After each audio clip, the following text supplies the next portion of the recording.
Médicos. ¿Cuál es la cosa más extraña que un paciente no admitiría? No soy médico, pero hace muchos años trabajaba como asistente de un terapeuta ocupacional. Recibimos una llamada para ayudar a movilizar a una mujer que había padecido obesidad mórbida y le dijeron que perdiera peso. Supimos por la hija que había ganado de peso, pero su madre se negaba a confesar lo que estaba comiendo.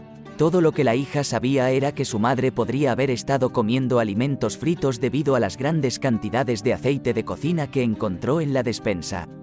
Cuando llegamos, había ganado 6 kilos de más, pero insistía en que había perdido peso. Ella no lo parecía. Antes de comenzar a movilizarla y revisar su sala de estar en busca de peligros de tropiezo, ella también tenía rodillas horrendas. Echamos un vistazo a la despensa. Aceite de oliva, aceite de maní, aceite de sésamo, cualquier tipo de aceite de cocina común que puedas encontrar en los estantes del supermercado. Lo tenía, una enorme reserva de petróleo. Le preguntamos qué estaba friendo con el aceite. Ella insistía en que no estaba friendo nada y que estaba comiendo sano ya que los aceites que utilizaba eran saludables. Tuvimos que explicarle que los aceites siguen siendo grasos y seguirán contribuyendo al aumento de peso. Después de hurgar un poco en la despensa, noté que para la cantidad de aceite que tenía muy poca comida que pudiera freírse tradicionalmente. También tenía poco contenido en otros alimentos que pudiera explicar la obesidad. Se lo mencioné al terapeuta y el terapeuta luego exigió la verdad. No podríamos brindar atención médica completa hasta que lo supiéramos todo. Admitió que pensaba que los aceites saludables la ayudarían a perder peso y suprimir el apetito, por lo que solía beber botellas de aceite cada vez que tenía hambre. No hace falta decir que nos deshicimos de la mayor parte de la botella de aceite y la programamos para una visita domiciliaria con un dietista. La cantidad de vírgenes a las que les he diagnosticado enfermedades de transmisión sexual o embarazo es asombrosa. Todavía estoy tratando de perdonar al médico que, incorrectamente, me diagnosticó embarazo cuando era una adolescente virginal. Me sacaron de la campaña de donación de sangre en la escuela que estaba ayudando a organizar y me obligaron a ir al médico de la nada. No sabía que me habían hecho una prueba de embarazo la última vez que estuve allí. Por tener periodos con demasiada frecuencia. Ese consultorio médico tenía un psiquiatra, cuyo consultorio secuestraron para esta conversación. Mi mamá trabajaba para el consultorio de este médico, por lo que la contrataron con bastante facilidad. A todas las personas con las que trabaja mi madre no les agradaba, por lo que el médico y las enfermeras que me dieron la noticia disfrutaron de que mi madre me acusara de acostarme con mi mejor amigo en el baño de la escuela. En silencio estaba entrando en pánico. Había entendido mal cómo ocurren los embarazos. Estaba bastante segura de que tenía que haber un nepe involucrado y había sido claro en este punto durante algunos años. Pero de repente dudé. La sala era demasiado hostil para hacer esta pregunta en voz alta. Había donado sangre apenas media hora antes y ya estaba mareada. Así que me negué a la extracción de sangre. Y pasaron de pensar que estaba embarazada a estar segura e indignada. Al final me permitieron irme porque...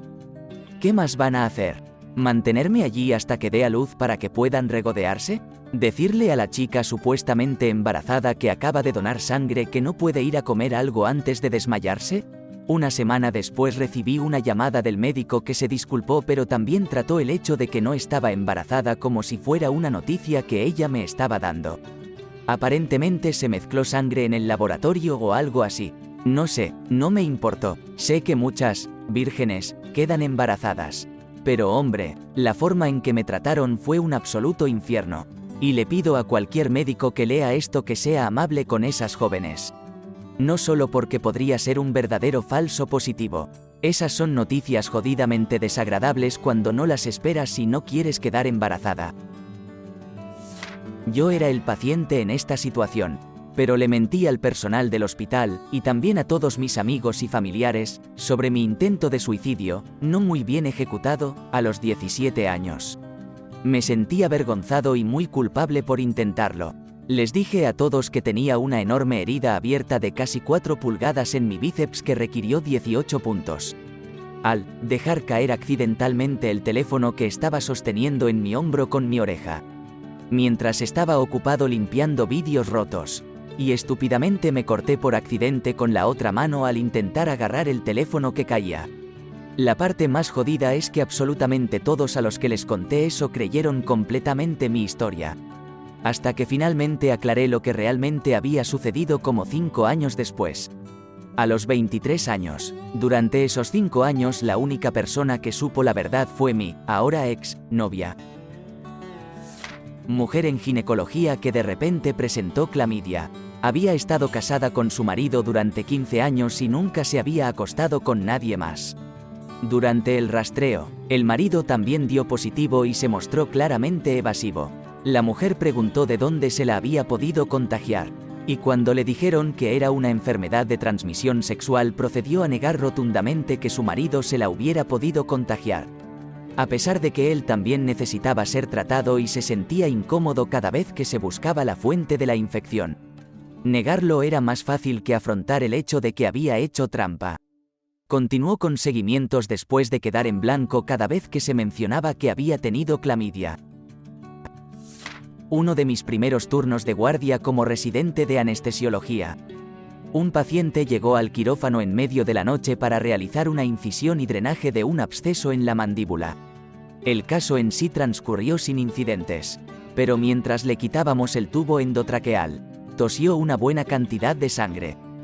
Lo cual no es inesperado dada la naturaleza de la operación. Parte de esta sangre logró pasar por alto mi equipo de protección facial y terminó en mi ojo, sí. Fue asqueroso. En la unidad de recuperación, le hice todas las preguntas relevantes sobre el uso de sustancias ilícitas intravenosas, la actividad sexual sin protección y las infecciones transmisibles. Su respuesta a todas ellas fue, por supuesto, un rotundo no. Sin embargo, sus análisis de sangre contaron una historia diferente cuando los resultados dieron positivo para hepatitis C.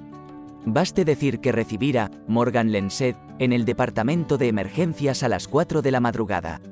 Cerca del final de un turno de llamadas de 24 horas. Fue lo más parecido al submarino chino que he tenido que soportar. Para aquellos que se lo estén preguntando, afortunadamente no contraje hepatitis C después de este incidente. No un médico, sino una enfermera. Cuando llegues al hospital con ganas de desintoxicarte y te pregunte cuánto bebes. Deja de mentirme. La abstinencia del alcohol es desagradable, pero puedo hacerla un poco más llevadera. Si son 2 botellas de vodka al día, dímelo para medicarte en consecuencia. Me lo agradecerás más tarde cuando no tengas una convulsión. Leí en alguna parte que los profesionales médicos simplemente duplican lo que un alcohólico dice que bebe. Y como alcohólico en recuperación, puedo decir que probablemente sea una buena idea. Le diría a mi médico que bebía solo unas pocas cervezas al día. Pero esas cervezas eran de 40 onzas de alto octanaje. Estoy bastante seguro de que sabían de qué se trataba. Literalmente puedo oler el humo en tu ropa y tu aliento. Ver las manchas de nicotina en tus dedos y estás tratando de decirme que dejaste de fumar hace 10 años. Cuando era adolescente, estaba visitando a un doctor con mi papá y el doctor me preguntó si fumaba.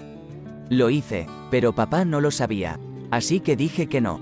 Dejé mi billetera allí a propósito para que cuando papá y yo fuéramos al auto pudiera decir, oh, se me cayó la billetera. Regresaré en un segundo. Corrió hacia atrás para agarrarlo y dijo, Doc, mentí, fumo, pero papá no lo sabe. Me agradeció por decírselo y me sugirió que renunciara. Terminé dejándolo hace unos años, sí. Quizás no sea tan extraño. Pero cuando era interno, tuve un paciente que ingresó porque tenía un pepino metido en el recto. Cuando estaba tomando su historial médico, no le pregunté nada sobre el pepino. Solo preguntas generales sobre su historial médico pasado.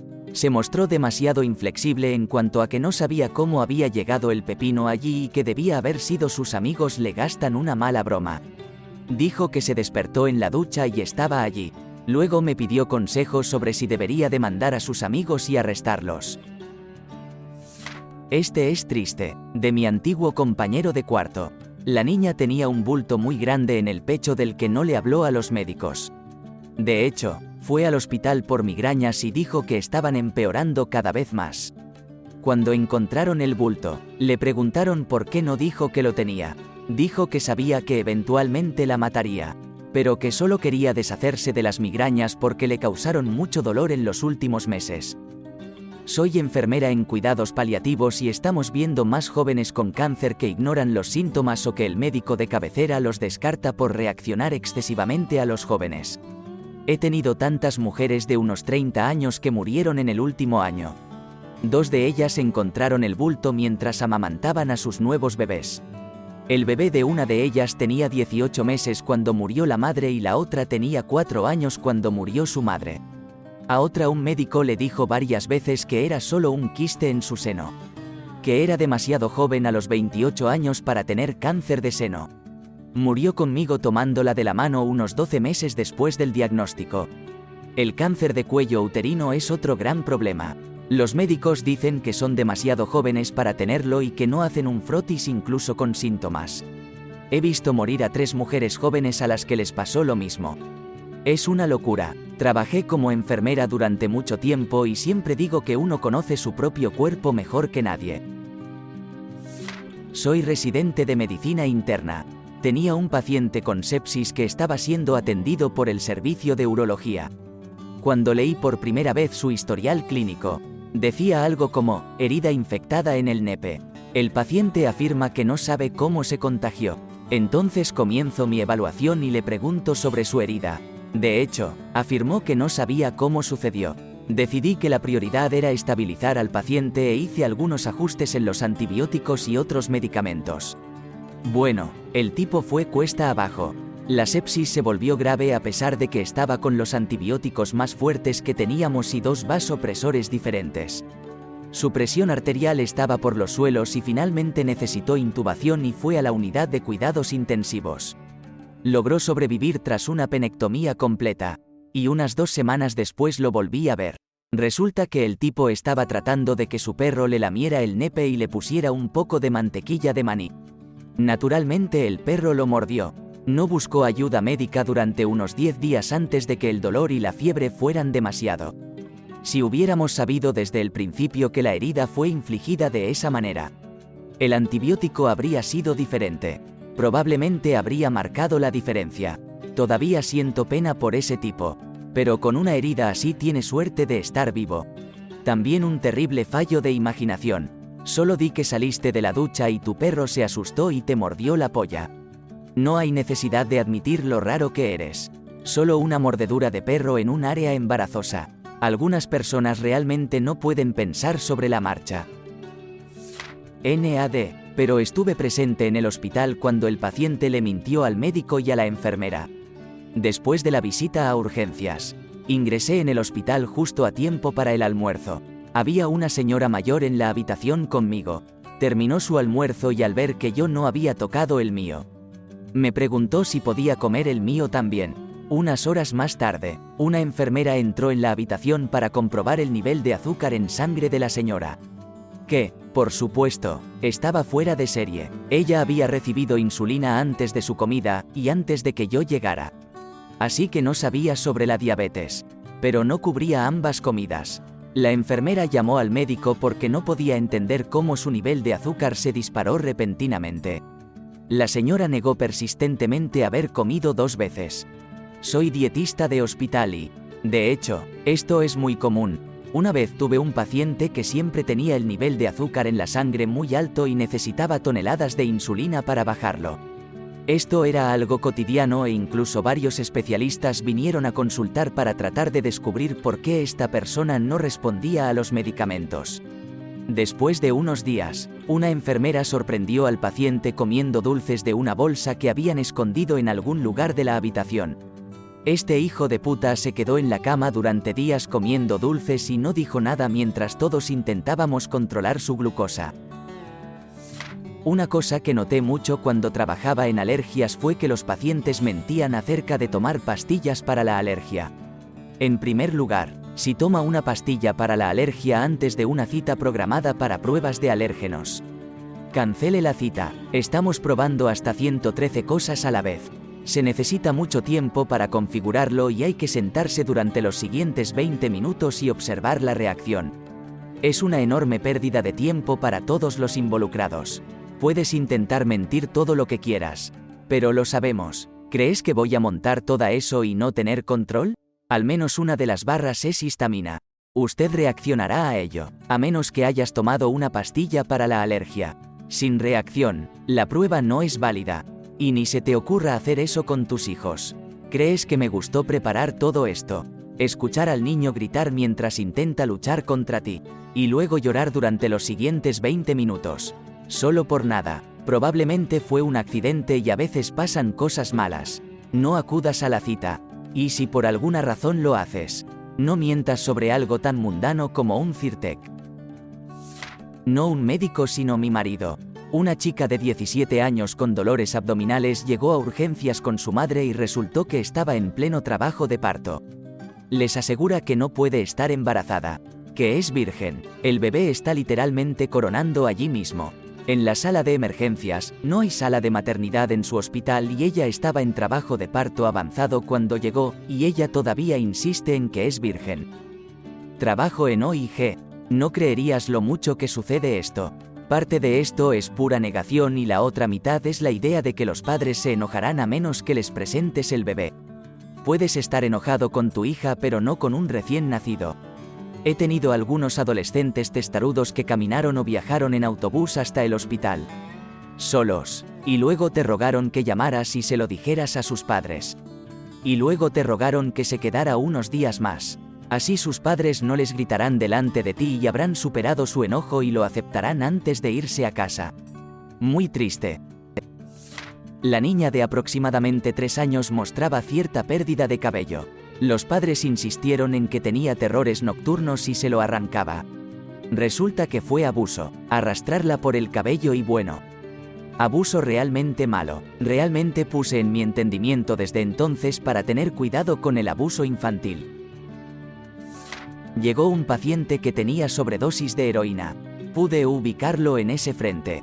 Sin embargo, tenía fascitis necrotizante en el pectoral debido a la inyección allí. Era séptico y, sinceramente, un poco imbécil. Siguió intentando decirnos que el motivo por el que estaba allí era por un accidente de motocicleta. Todos lo sabíamos, pero él lo negaba absolutamente. Finalmente se cura y se transfiere. Después de un par de meses. Regresó unos 6 meses después para darnos las gracias a todos y disculparnos por todas las mentiras y el comportamiento idiota. Parece que fue suficiente para sacarlo de esa vida y llevarlo a una nueva. Pienso en él de vez en cuando y espero que se mantenga limpio. Enfermera aquí. Los padres llevaron a su hijo de 3 años al departamento de emergencias por un mes de dolor abdominal que seguía empeorando. Hago todas las preguntas de rutina para esta queja. Muchas preguntas sobre su caca. ¿Tiene sangre? ¿Diarrea? ¿Mucoso? ¿Cuándo fue su última evacuación intestinal? ¿Algún cambio en las heces? Niegan cualquier otro síntoma preocupante excepto el dolor abdominal. Hacemos análisis de sangre, ecografías, rayos X. Todo vuelve completamente normal, pero el niño grita intermitentemente de dolor. Hecho un ovillo. Durante las siguientes 5 horas sigo repitiendo las mismas preguntas. Pregunté repetidamente si había algo más en lo que pudieran pensar. No, el niño simplemente no parece estar bien. Pero no tenemos motivos para retenerlo. Decidimos vigilarlo un poco más y dejarlo comer. El niño come un montón. Jugo de manzana, galletas saladas, paletas heladas, sin dolor, así que decidimos enviarlos a casa. Traigo la documentación del alta y estoy a punto de empezar a repasar las instrucciones y papá dice, ¿sabes? Durante los últimos 3 meses ha tenido muchos gusanos en su caca. Gusanos. Malditos gusanos. Pasaste más de 6 horas negando lombrices. Literalmente me di la vuelta y salí de la habitación sin decir una palabra. Me reía casi hasta el punto de llorar. No podía esperar para decírselo a mi residente. Medicamentos antiparasitarios. Un montón de tiempo perdido y ya estaban en camino. Se realizó una biopsia urgente a una mujer que acudió a urgencias por dolor en los senos. Tenía un cáncer obvio que era lo que llamamos una masa fungosa, que es básicamente un tumor ulceroso que literalmente crece a través de la piel. Era grande y ocupaba la mayor parte de su pecho. A pesar de esta masa, y el olor acre que producía. Ella insistió en que no había nada preocupante y que solo había acudido a urgencias debido al dolor. Ella, Sabía que esto no podía ser cáncer porque así se lo había dicho un practicante holístico. Casi se negó a que le practicaran una biopsia. Negación, no es solo un río en Egipto. Cuando era óptico, vino un paciente que tenía problemas con los ojos secos. Está bien, sucede. Le preguntamos varias veces si usaba lentes de contacto y ella juró de arriba abajo que no los usaba, obtuvo lentes de contacto de nosotros. Que es como lo supimos. Así que seguimos adelante con normalidad. El doctor se la llevó de vuelta y, ¿sabes? Lleva lentes de contacto, incluso después de que él mismo los sacó y se los mostró. Ella se negó a reconocer que eran suyos. Cuando se fue, pidió una nueva receta de contacto. ¿Te gustó el video? Regálanos un me gusta, deja tu comentario y suscríbete para que así no te pierdas de los nuevos videos que subimos todos los días.